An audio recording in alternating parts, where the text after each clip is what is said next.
안녕하세요. 불사조 램지입니다. 23-24 시즌이 개막했지만 여름 이적 시장은 아직 한창입니다. 좋은 영입을 빠르게 성사시킨 아스날이지만 위리엔 팀버의 개막전 부상으로 비상이 걸린 상황인데요. 팀버의 모든 것에 대해선 지난번에 올라간 정부님 영상을 참고해 주시고요. 오늘은 아스날의 남은 이적 시장의 과제를 긴급 진단해봅니다. 위리엔 팀버는 전방 십자인대 파열로 수술대에 오르게 됐습니다. 공식 복귀 일정은 아직 나오진 않았지만 시즌 아웃급 부상이란 전망이 나옵니다. 팀버의 부상은 아스날에 두 가지 과제를 남기는데요. 첫째, 포백의 모든 자리를 백업할 수 있는 수비요원이 사라졌다는 겁니다. 팀버는 프리시즌 동안 3백과 4백, 센터백과 양쪽 풀백 자리에서 모두 준수한 활약을 보여줬는데요. 특히 홀딩과 티어니가 떠날 경우 마땅한 백업이 없는 오른쪽 센터백과 왼쪽 풀백 자리가 상당히 헐거워졌습니다. 둘째, 짤 수 있는 전술 조합이 크게 줄어든다는 겁니다. 팀버는 진첸코의 인버티드 풀백 역할을 좌우에서 구사할 수 있어 아스날 수비진의 조합과 운용을 엄청나게 늘려줄 수 있었습니다. 아르테타도 팀버의 다재다능함이 영입에서 정확히 의도했던 부분이라 강조했었죠.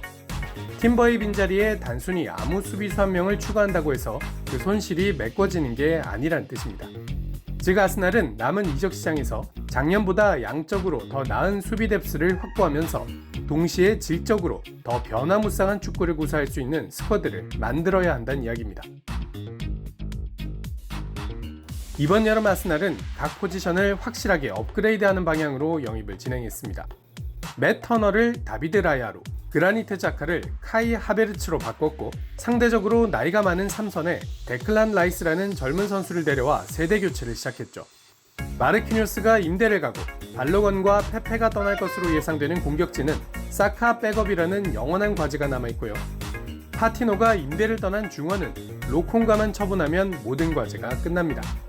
수비진은 선수 이동이 가장 많은 자리인데요. 트러스티, 마리, 나일스가 나갔고 세드릭, 타바레즈, 홀딩도 방출이 예상되고 있죠. 여기에 추가된 선수는 팀버 한 명이었던 건데 불사조 램지는 이적 시장 초반 수비진 개편 작업이 팀버 영입 하나로 끝날 걸로 예상했었습니다. 그 전제는 티어니의 잔류였는데요. 아스날의 남은 이적 시장 영입은 사카 백업과 티어니 두 가지로 압축될 것으로 보입니다.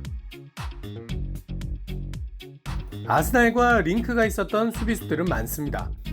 아르테타가 다재다능함을 필수로 요구하고 있다는 점, 지도해본 선수인 칸셀루가 바르셀로나 이적이 유력하다는 점, 백업 선수에게 큰 돈을 쓰지 않을 것이란 점을 고려할 때는 지난 시즌 강등된 사우스햄튼의 카일 워커 피터스 정도가 합리적인 대안으로 보입니다. 아르테타도 부상도 부상이지만 시장에서 상황이 변동되면 대응하는데 열려있다라는 말도 덧붙였는데요. 노리고 있던 선수들의 다른 팀 이적이 불발됐을 때 혹은 좋은 이적 제안이 왔을 때 추가로 움직임을 가져가겠다는 의미로 읽힙니다. 아스날은 결국 티어니를 레알 소시에다드에 임대 보내는 쪽으로 정리한 걸로 보이는데요.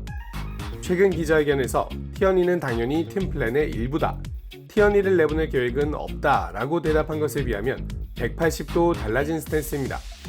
이와 함께 조심스럽게 제기되는 대안이 올해로 18살이 되는 유망주 루에 월터스의 1군 콜업인데요. 4백에선 오른쪽 풀백, 3백에선 오른쪽 센터백에서 뛸 수 있다는 점이 장점으로 꼽힙니다. 티어니를 임대 보내고 월터스 콜업 정도로 수비진 정리가 마무리된다면 아스날의 수비 뎁스는 지난 시즌에 비해 별로 나아질 것이 없는 상황을 맞이하게 되는데요. 이렇게 되면 그나마 전술적 변화를 위해 토마스 파티의 오른쪽 풀백 기용 횟수가 늘어나지 않을까 예상해봅니다. 만약 이렇게 끝날 이적 시장이라면 최소한 괜찮은 사카 백업이라도 데려와야 하지 않나 싶습니다. 공격진의 숫자가 많지만 희한하게 전부 왼쪽에서 잘 뛰는 선수들 뿐이니까요. 주축 선수들의 재계약, 클럽 레코드급의 굵직한 선수 영입, 남아있는 수많은 선수들의 방출까지 에두 테타에겐 너무 바쁜 여름인데요. 아직까지 내보내야 하는 선수들이 많아 영입 작업은 앞으로 한 명 정도가 고작이지 싶습니다. 티어니 대체자 또는 월터스 콜업 아니면 무난한 수준의 사카 백업 영입, 여러분의 생각은 어떠신지요? 물론 다비드 라야 영입으로 우리를 또 한 번 깜짝 놀래킨 에두 테타가 새로운 서프라이즈를 남겨놨다면 즐거운 마음으로 기다려보겠습니다.